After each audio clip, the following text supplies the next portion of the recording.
नमस्कार मित्रांनो, welcome to the channel. माझं नाव आतिश आहे.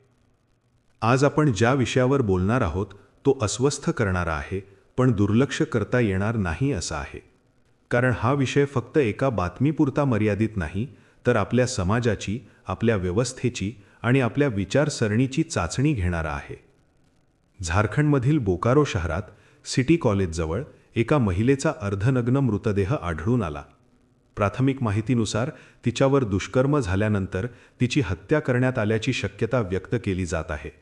हे ऐकून पहिला प्रश्न मनात येतो तो असा की जर एखाद्या शहराच्या मध्यभागी कॉलेजसारख्या सार्वजनिक ठिकाणाजवळ असे घडत असेल तर सामान्य माणसाची सुरक्षितता नेमकी किती आहे? इथे थोडा थांबा. Pause and think. हा प्रकार फक्त एक गुन्हा म्हणून पाहिला तर आपण मोठं चित्र चुकवू. कारण प्रत्येक अशा घटनेमागे केवळ एक आरोपी नसतो, तर अनेक अपयशी यंत्रणा असतात. पोलीस यंत्रणा, न्यायव्यवस्था, सामाजिक मानसिकता आणि आपली कलेक्टिव्ह उदासीनता. भारतामध्ये महिलांवरील अत्याचारांची आकडेवारी पाहिली तर एक गोष्ट स्पष्ट दिसते. NCRBच्या डेटानुसार दररोज अनेक महिला लैंगिक हिंसेची शिकार होतात. यापैकी बऱ्याच प्रकरणांमध्ये आरोपी ओळखीचा असतो, परिसर माहितीचा असतो आणि त्याला एक गोष्ट ठाऊक असते, माझं काही फारसं वाकडं होणार नाही. बोकारो प्रकरणात धक्कादायक बाब म्हणजे ठिकाण. कॉलेज परिसर म्हणजे वर्दळीचं, ओळखीचं आणि तुलनेने सुरक्षित मानलं जाणारं ठिकाण. तरीही जर गुन्हेगार इतक्या निर्भीडपणे गुन्हा करत असेल तर त्यामागचा अर्थ खूप गंभीर आहे.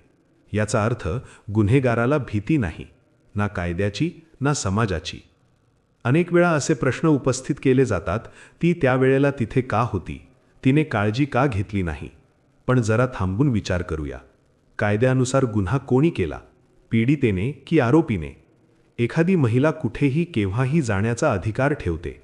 तो अधिकार प्रश्नांकित करणं म्हणजे थेट गुन्हेगाराच्या बाजूने उभं राहणं. इथे लॉजिक खूप सोपं आहे. जर गुन्हा केल्यानंतर शिक्षा होण्याची शक्यता कमी असेल तर गुन्हे वाढतात.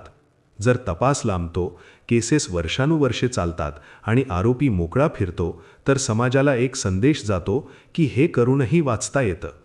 Pause and think. आज प्रश्न असा नाही की गुन्हा का झाला. खरा प्रश्न असा आहे की आता पुढे काय? तपास किती वेगाने होतो? पुरावे किती व्यवस्थित गोळा होतात? आरोपीला शिक्षा किती निश्चित आहे? कारण न्याय फक्त झाला पाहिजे असं नाही, तर तो झालेला दिसलाही पाहिजे. महिला सुरक्षा म्हणजे फक्त CCTV, घोषवाक्ये किंवा सोशल मीडियावरचा संताप नाही. ती एक संपूर्ण सिस्टम आहे.